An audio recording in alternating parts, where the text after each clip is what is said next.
जैसा हम लोग जानते हैं कि बोर्ड एग्जाम बहुत ज्यादा करीब है और हम लोगों के अंदर एक डर समाया हुआ है कि किस तरह से हम अच्छे मार्क्स लाए। बहुत आसान तरीका है, कोई बहुत कुछ नहीं करना आपने इसमें।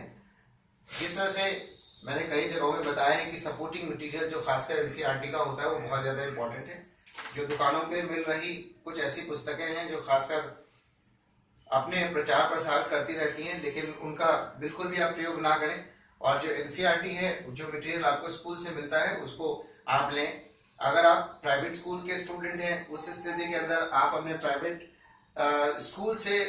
रिक्वेस्ट करें या आप किसी भी तरह से इन किताबों को लें जिसको हम लोग कहते हैं कि एनसीईआरटी का सपोर्टिंग मटेरियल,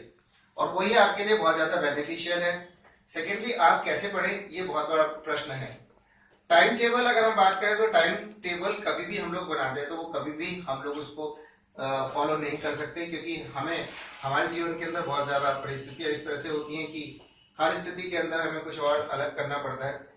इस स्थिति में मैं कहूंगा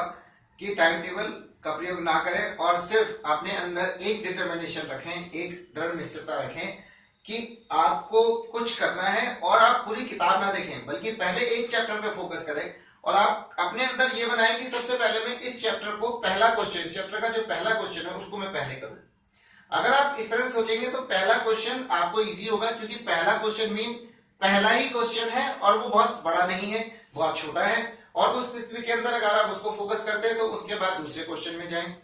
इस तरह से आपको लगेगा कि हाँ आप कुछ कर रहे हैं। अगर आप पूरी की पूरी किताब को देख लेते हैं जो खासकर 400-500 पेज की है, तो डेफिनेटली आपका जो मॉरल है, आपकी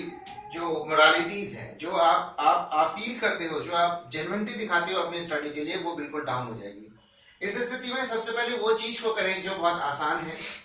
और जिससे आपको परीक्षा में नंबर अच्छे मिल सके। मेरा कहने का अर्थ ये है कि आप पूरी बुक को ना देखें बल्कि सिर्फ एक छोटी सी स्थिति को देखें, एक छोटे से प्रश्न को देखें और उसी प्रश्न को लेकर अपने अंदर एक विश्वास जगाएं कि हाँ मैं कर सकता हूं। आप देखेंगे कि अगर आपने इसी तरह से एक प्रश्न और एक प्रश्न और एक प्रश्न कर कर पूरा का पूरा आप अपना लेसन खत्म कर देंगे और उसके बाद दूसरे लेसन पर अपने आप ही चले जाएंगे। तो ये स्थिति ये होती है कि इस वक्त आप अपने आप को डराओ मत।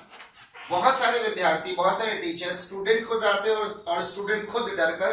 बहुत बुरी तरह से दूसरी किताबों के प्रश्नों को करते रहते हैं, जिसके कारण उनके मस्तिष्क के अंदर एक तरह का बहुत ज्यादा कंफ्यूजन पैदा हो जाती है और कारणवश ना तो वो कुछ अच्छा कर पाते हैं और ना ही वो कुछ सोच पाते हैं, जिसके कारण उनका प्रॉब्लम परीक्षा के अंदर साफ हो जाता है और उनको मार्क्स अच्छे नहीं मिलते। मेरा एक बहुत ही अच्छे तरीके से मैं आपको एक बात बता रहा हूं, सिर्फ आप अपने मटेरियल के अकॉर्डिंग ही चलें, उससे बाहर ना जाएं। टीचर्स जो आपको अभी अवेलेबल क्वेश्चंस दे रही है उन क्वेश्चंस को देखें। सबसे पहले आप उन क्वेश्चंस को देखें जो आपके 5 साल 6 साल पहले आ चुके हैं।